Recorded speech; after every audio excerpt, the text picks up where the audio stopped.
एक गांव था जहां पे पानी की बहुत ही समस्या थी। तो उस पानी की समस्या सॉल्व करने के लिए गांव वालों ने क्या किया, दो लोगों को काम पे रख लिया। उन दो लोगों को ठेका दे दिया कि आप कहीं से जाओ और पानी लेके आओ और हमें गांव में सप्लाई करो। तो उसमें से दो लोग थे, एक था एड और दूसरा का नाम था बिल। जिसमें से जो एड है उसने क्या किया, तुरंत बाल्टी खरीदी दो और जाके वहां से दो बाल्टी पानी भर के लाता और सुबह से स्टार्ट करता और शाम तक पानी लेके आते रहता बाल्टी भर भर के लेके आता रहता और वहां पे गांव वालों को पानी फिर सप्लाई करता और उसके बदले वो पैसे लेता। लेकिन बिल ये चीज देख के वो वहां से चला गया। उसने कुछ और सोचा और वो कम से कम 6 महीने के लिए गायब हो गया वहां से। लेकिन एड वहां पे काफी खुश था कि उसका कोई कॉम्पिटिटर नहीं है और वो डेली वहां से पानी लेके आता और गांव वालों को पानी सप्लाई करता। लेकिन 6 महीने बाद जब एड आया, वो उसके साथ इन्वेस्टर भी आए। वो वहां से एक स्टेनलेस स्टील की पाइप लेके आया और उसने वहां पे काम स्टार्ट कर दिया।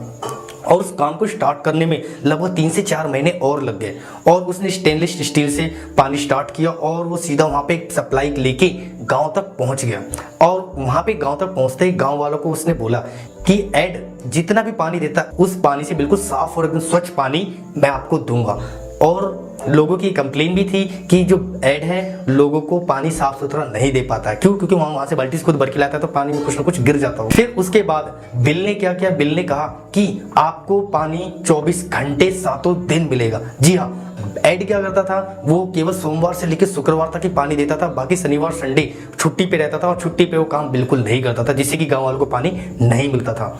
और फिर फाइनली बिल ने क्या किया, बिल ने कहा कि मैं जितना भी एड पैसा लेता है उससे 75% कम दाम में आपको 24 घंटे 7 दिन साफ सुथरा स्वच्छ पानी दूंगा। और गांव वालों को इसकी बात मंजूर हो गई और सबने एड से छोड़ के बिल से पानी लेना स्टार्ट कर दिया। और बिल ने क्या किया, एक स्टेनलेस पाइप लगाई और पाइप लगा के वहां पे किसी को बिठा दिया और वहां से पानी देते रहा और वहां पे उससे पैसे लेते रहा। लेकिन एड था जो कि अपने कॉम्पिटिटर को देख के उसने भी 75% रेट घटा दिए। उसने क्या किया, 2 बाल्टी की जगह 2 बाल्टी और खरीद लिया। उसने अपने बच्चों को भी अपने साथ लगा लिया और 24 सप्ताह के 7 दिन वो वहां से पानी लेके आते, रात को भी पानी लेके आते, दिन में भी पानी लेके आते।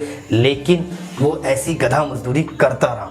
फिर उसने अपने बच्चों को भी बोला कि ये काम करते रहो, ये बिजनेस तुम्हारा भी आने वाले समय में तुम्हारा ही होगा। लेकिन उसके बच्चे कॉलेज की पढ़ाई पूरी करके वो उसके पास दोबारा नहीं गए। क्यों? क्योंकि उसका जो बिजनेस था वो गधा मजदूरी वाला ही था कि वहां से पानी लाओ और यहाँ से लेके जाओ। जी हाँ, मैं आपको स्टोरी क्यों शेयर कर रहा हूँ, ये story cash flow quadrant book की बुक्स में से ही ली गई है। इस बुक में, कैश फ्लो क्वाड्रेंट बुक में, कैसे हम अपने बिजनेस को सेट करें, कैसे अपने बिजनेस को आगे बढ़ाएं, किस तरह से बिजनेस माइंडसेट बनाएं, इन सब चीजों के बारे में इस बुक में दे रखा। और मैं आपके लिए इस बुक की समरी तो नहीं कहूंगा, क्योंकि किसी भी बुक को लिखने के लिए 5 से 10 साल का समय लगता और उस 5 से 10 साल में वो कितनी बार एडिट होती है, कितनी बार उसमें से गलतियां छाटी जाती है। और उस 5 से 10 साल के अंदर बुक को बनाने के बाद उसके बुक के अंदर ऑथर अपने 40 से 45 साल की पूरी एक्सपीरियंस को आपके लिए 300-400 पेजेस में पैक करके आपको बुक के रूप में देता है। और बहुत से लोग उसको समराइज करके 10 से 15 मिनट की वीडियोस के अंदर दे देते हैं। और जो भी बुक लवर है उसको ऐसा पसंद नहीं। मैं खुद एक बुक लवर हूँ, मैं भी बहुत सारी बुक्स पढ़ता हूँ, लेकिन मुझे खुद अच्छा नहीं लगता कि पूरी बुक में से सिर्फ कुछ चीजें हमने ली और आपको समराइज करके दी। लेकिन मैं आपके लिए बुक समरी नहीं, पूरी की पूरी बुक सीरीज आने वाले समय में अपलोड करूंगा।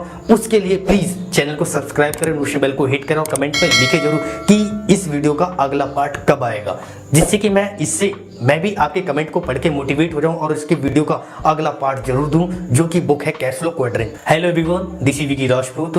अगर आपने rich dad poor dad book नहीं पढ़ी तो प्लीज उस बुक को जरूर पढ़ें। अगर बुक खरीदनी है तो लिंक डिस्क्रिप्शन में मिल जाएगा, लेकिन प्लीज उस बुक को जरूर से जरूर पढ़ें। और अगर बुक्स नहीं पढ़ने का समय मिलता है तो उस बुक की पूरी सीरीज मैं बना चुका हूं ऑलरेडी। आपको नीचे लिंक में डिस्क्रिप्शन में कहीं ना कहीं आपको बुक की सीरीज जरूर मिल जाएगी। इस बुक में जो ऑथर जो 1973 से काम स्टार्ट कर दिया था और 1984 और 1985 के बीच में ऐसा टाइम आया, ऑथर रॉबर्ट टी कियोसाकी की हालत इतनी बुरी खस्ती हो गई कि उनके पास रहने को घर तक नहीं था। वो अपनी टोयोटा वाली गाड़ी थी, उस गाड़ी के अंदर ही रहते थे। वो और उनकी जो वाइफ किम थी उसी गाड़ी के अंदर सो जाते थे। वो गाड़ी की सीट ऐसी थी, उसको फोल्ड करके पूरी सीट बन जाती थी, सोने लायक हो जाती थी और वो उस गाड़ी के अंदर ही सोते थे और वो छोटा मोटा काम करते थे जिससे कि उनके पेट का और गाड़ी में ईंधन का जुगाड़ हो सके। उनकी ये हालत देख के उनके जो यार दोस्त रिश्तेदार भी थे वो भी सबसे पहले एक ही चीज बोलते थे जो आपके मन में आ रहा होगा, जी हाँ, कहीं ना कहीं सुरक्षित नौकरी क्यों नहीं कर लेते। लेकिन उन्होंने ऐसा नहीं किया। क्यों नहीं किया आपको इस वीडियो के लास्ट में जरूर बताऊंगा। फिर उसके बाद 1985 में काफी स्ट्रगल करने के बाद उनका जो दोस्त था, उनकी ये हालत देख के उसने अपने यहाँ बेसमेंट में उनको रहने की जगह दी और वो वहाँ पे कम से कम 9 महीने तक उस बेसमेंट में रहे। लेकिन उन्होंने अपने जो रिच डैड थे उनकी बात को अच्छी तरह से गांठ बांध ली थी। उनके अंदर जो एनर्जी थी, जो मोटिवेशन था, वो वहीं से आ रहा था। और एक स्टोरी और है जिस वजह से उनका मोटिवेशन वहां से बना हुआ था और उन्होंने फाइनली डिसाइड कर लिया था कि उन्हें जॉब नहीं करनी।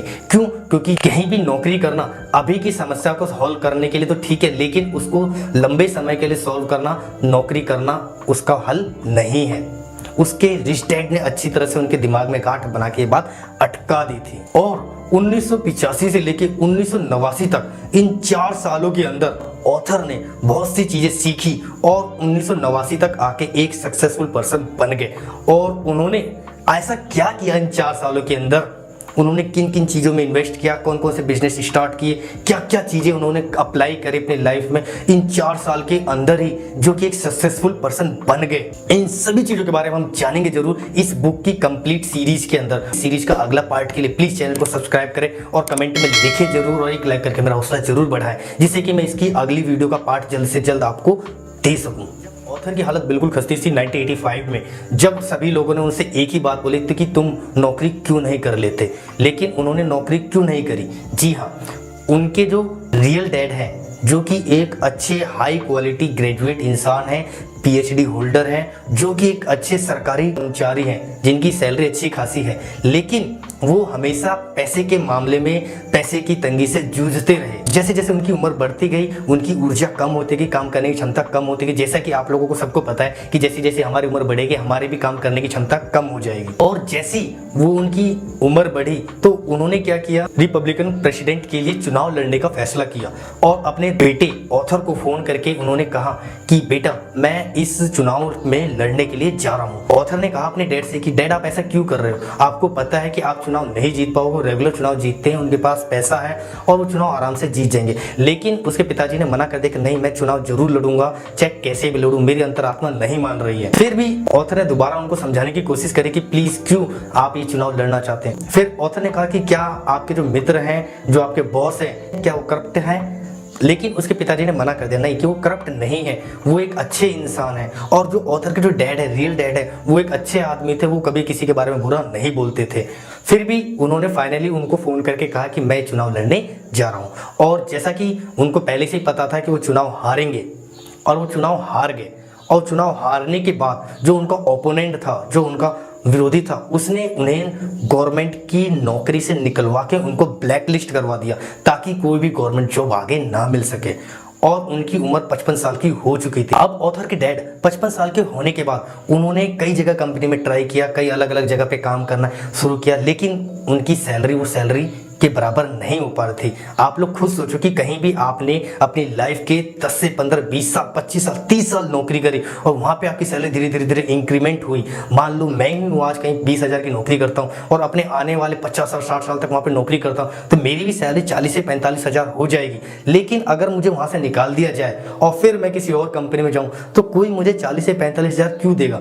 अगर वो 40 से 45,000 जो मुझे देगा वो किसी नए फ्रेशर को रखेगा और 15 से 20,000 में वो काम करवा लेगा, तो उसको नौकरी क्यों देगा? फिर उसी तरह उसके जो डैड थे, जो कि उनकी उम्र बढ़ रही थी, 55 साल के थे और वो उन्होंने काफ़ी बिजनेस भी स्टार्ट किया, लेकिन उस बिजनेस का उनको नॉलेज नहीं था, इस वजह से वो बिजनेस भी फेल हो गया।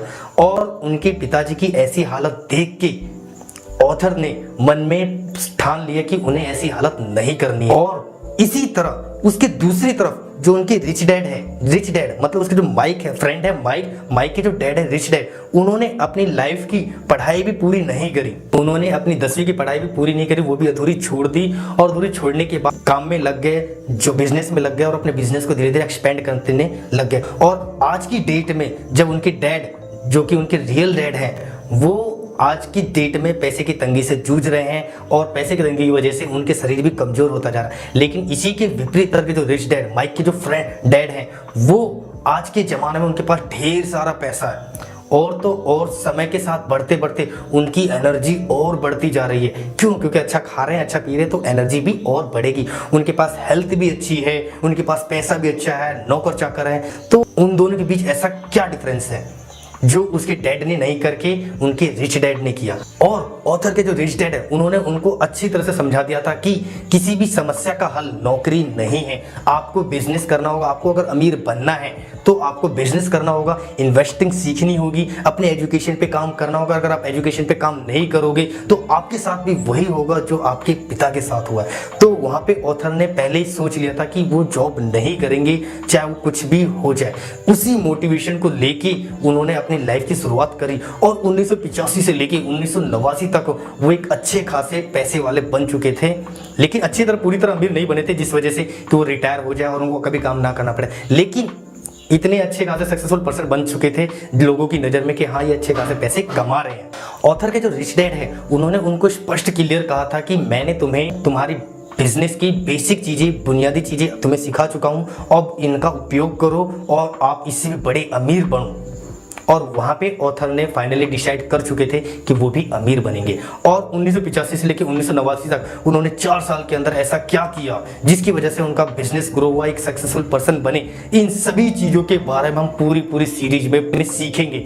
और इस वीडियो का अगला पार्ट के लिए प्लीज चैनल को सब्सक्राइब करें, नोटिफिकेशन बेल को हिट करो, कमेंट में लिखे जरूर, जिससे कि इस वीडियो का अगला पार्ट में आपके लिए जल्द से जल्द लेके आ सकूं। इस वीडियो के अगले पार्ट में हम सीखेंगे कि हम कैसे नौकरी करके भी अमीर बन सकते हैं, या फिर बिजनेस करके अमीर बन सकते हैं, या इन्वेस्ट करके अमीर बन सकते हैं, या फिर अपना खुद का काम करके अमीर बन सकते हैं। इस वीडियो के अगले पार्ट में हम इन कैटेगरी के ऊपर डिस्कस करेंगे जिसको हम बोलते हैं ESBI ट्रायंगल। और इस वीडियो के अगले पार्ट के लिए प्लीज चैनल को सब्सक्राइब जरूर करें और नोटिफिकेशन बेल को हिट करें, जिससे कि अगला पार्ट आपको मिल सके। और कमेंट में जरूर लिखें। आई होप आपको वीडियो अच्छी लगी होगी, इन्फॉर्मेटिव लगी होगी और आपने अपना कीमती समय मुझे दिया, उसके लिए तहे दिल से शुक्रिया।